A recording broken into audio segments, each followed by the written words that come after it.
Hi everyone, my name is Nina, and for today's interactive advanced concept presentation number 6, I will be discussing nuclear bombs.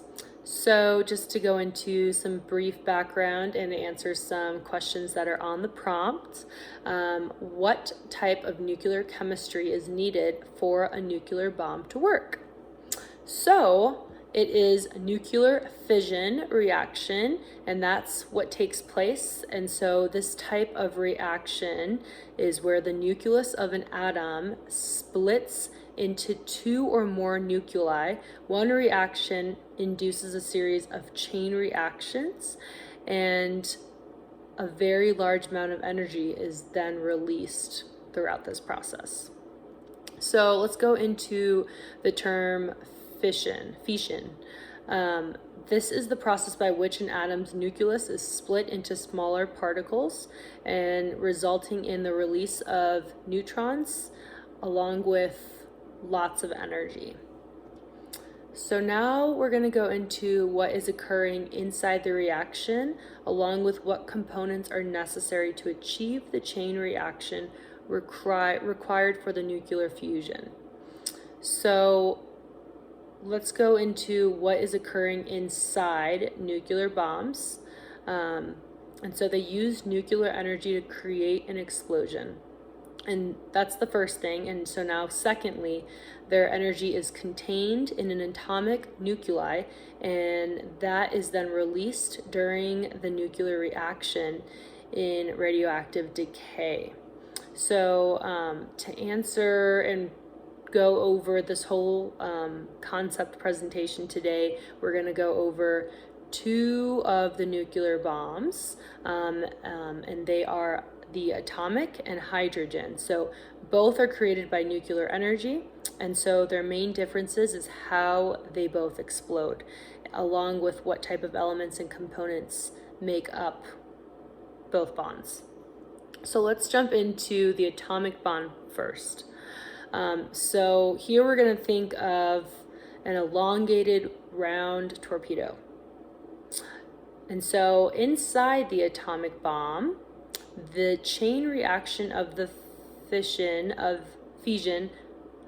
heavy nuclei created the nuclear explosion, where the majority of scientists use uranium-235 to create the chain reaction that leads to the explosion.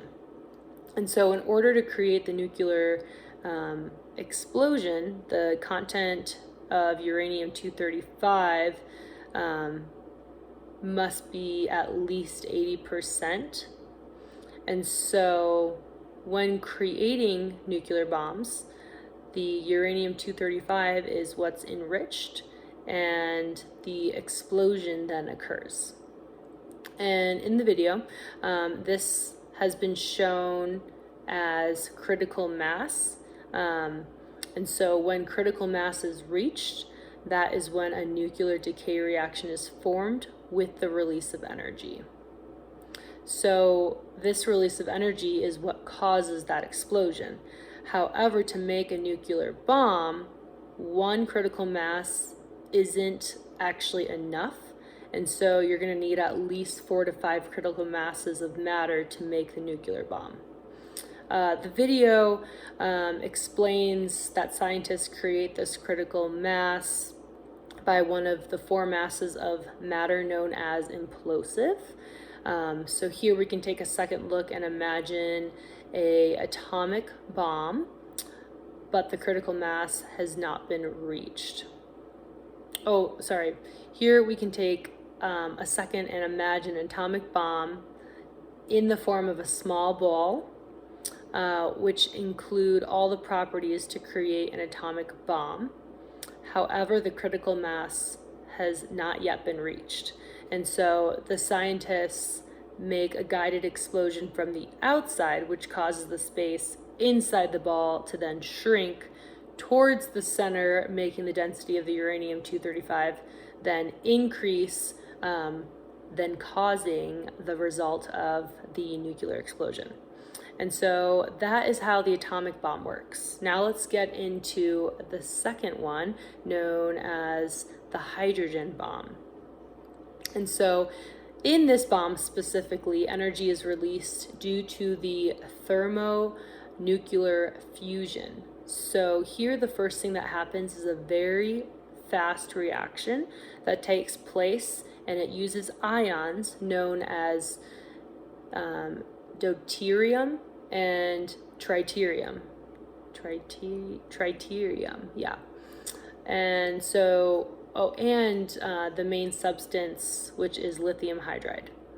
So the detonation of this bomb is carried out by an integrated nuclear device, which is referred to as a detonator. So when the detonator is activated, it then releases energy, which triggers an explosive thermonuclear reaction in the bomb. Also, inside the bomb, there is no limit to the power that a hydrogen bond can create. And so if someone wanted to, they could create a bomb that could wipe out the entire Earth, which is just so terrifying. And so that is how and why nuclear bombs occur, along with what the two are, hydrogen and atomic. Thank you, and have a good day.